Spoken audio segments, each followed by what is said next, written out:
मान्यवर, ये एक प्रकार से भारत के संस्कृति के प्रति श्रद्धा रखने वाले सभी लोगों का पुनः जागरण का मंत्र बन गया। गुलामी के कालखंड में कई मंदिर, विश्वविद्यालय, कला केंद्र, हमारी कृषि व्यवस्था है, हमारी शिक्षा व्यवस्था, कई सारी लाइब्रेरी अस्त व्यस्त हो गई, तोड़ दी गई, शीर्ण वीर्ण कर दी गई, मगर हमारी संस्कृति, उसके भाव को हमारे जनमानस से कोई नहीं मिला। मगर एक जरूरत थी वो भाव को जागरूक करने की और वो भाव को पुनः संगठित करने की। उसी वक्त बंकिम बाबू ने वंदे मातरम की रचना की और देखते देखते वंदे मातरम का नारा अक्रॉस द कंट्री, पूरे देश में ट्रैवल कर गया मान्यवर, और अंडमान निकोबार की जेलों तक पहुंच गया। उसको ना अंग्रेज रोक सके, ना अंग्रेजों की सभ्यता को स्वीकारने वाले लोग रोक सके। मान्यवर, वंदे मातरम ने एक ऐसे राष्ट्र को जागरूक किया जो अपनी दिव्य शक्ति को भुला चुका था। राष्ट्र की आत्मा को जागरूक करने का काम वंदे मातरम ने किया। ये इसीलिए महर्षि अरविंद ने कहा, वंदे मातरम भारत के पुनर्जन्म का मंत्र है। श्री अरविंद का ये वाक्य, इसका गर्भित अर्थ वो वंदे मातरम की महत्ता को बताता है। मान्यवर, अरविंद घोष ने यह भी कहा कि देश को एक ऐसे मंत्र की आवश्यकता थी और ईश्वर ने उसे साकार करने के लिए ही बंकिम बाबू को इस भूमि पर भेजा था। श्री अरविंद का वंदे मातरम के लिए भाव बच्चे बच्चे के लिए एक प्रेरणा स्रोत बन गया और हमारे आजादी का नारा बन गया। मान्यवर, हमारे देश को जो लोग समझते हैं, लोग जो जानते हैं, वो सभी लोगों को मालूम है कि हमारा देश पूरी दुनिया में एक प्रकार से अनूठा देश है। दुनिया के कई देशों की रचना अधिनियमों से हुई, कहीं युद्धों के कारण हुई, कहीं युद्ध के बाद संधि के कारण हुई। भारत एकमात्र ऐसा देश है जिसकी सीमाएं कोई अधिनियम से तय नहीं की है।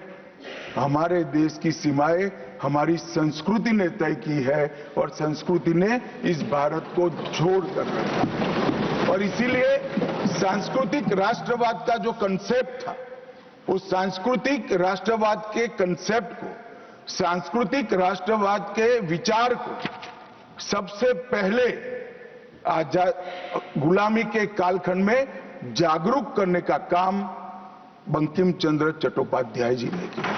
हम पूरे देश को एक बार फिर से देखें तो हमें मालूम पड़ेगा कि हमारे देश को जोड़ने वाला मंत्र हमारी संस्कृति है। हमारे देश को जोड़ने वाली, एक रखने वाला मंत्र हमारी संस्कृति है। और इसी के कारण वंदे मातरम का जो उद्घोष हुआ, उसने सांस्कृतिक राष्ट्रवाद के सिद्धांत को पहली बार एस्टैब्लिश करने का काम किया। जब अंग्रेजों ने वंदे मातरम पर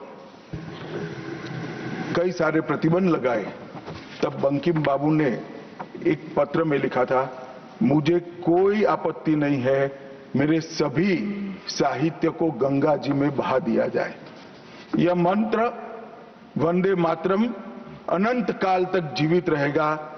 यह एक महान गान होगा और लोगों के हृदय को जीत लेगा और भारत के पुनर्निर्माण का ये मंत्र बनेगा। आज हम देख रहे हैं कि बंकिम बाबू के वो शब्द सच हुए हैं।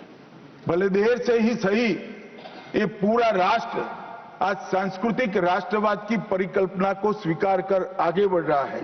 और मान्यवर, हम सब जो भारत माता की संतानें हैं, वो मानते हैं कि ये देश कोई जमीन का टुकड़ा नहीं है। वो उसको हम मां के रूप में देखते हैं और उसका भक्ति गान भी करते हैं, और वो भक्ति गान की अभिव्यक्ति ही वंदे मातरम। मान्यवर, आज मैं सदन में जब ये चर्चा हो रही है तब बताना चाहता हूं, वंदे मातरम की रचना में हमारे जीवन में देश की भारत माता की कल्पना का जो योगदान है उसको बहुत अच्छे तरीके से भावना के साथ वर्णन किया है। जल, फल और समृद्धि तीनों की दायिनी भारत माता को बताया गया। शोभित पुष्पों से मन को प्रफुल्लित करने वाली भी भारत माता को बताया गया। सरस्वती, लक्ष्मी, दुर्गा, ये तीनों का जो स्वरूप है वो भारत माता है। एक प्रकार से हमारा समृद्धि, हमारी सुरक्षा, हमारा ज्ञान, हमारा विज्ञान, ये सब भारत माँ की ही कृपा है और उसकी आराधना से ही प्राप्त हो सकता है। इतना बड़ा एक संकल्प बंकिम बाबू ने रखा। दुर्गा की वीरता, लक्ष्मी की संपन्नता और सरस्वती की मेघा, ये तीनों हमें भारत माँ की कृपा ही दे सकती है, यह मिट्टी ही दे सकती है। इसीलिए इसको बार बार प्रणाम करना चाहिए, माँ को प्रणाम करना चाहिए। मान्यवर, एक प्रकार से जिसकी उद्घोषणा 150 साल पहले बंकिम बाबू ने की, ये विचार तो बहुत चिर पुरातन है।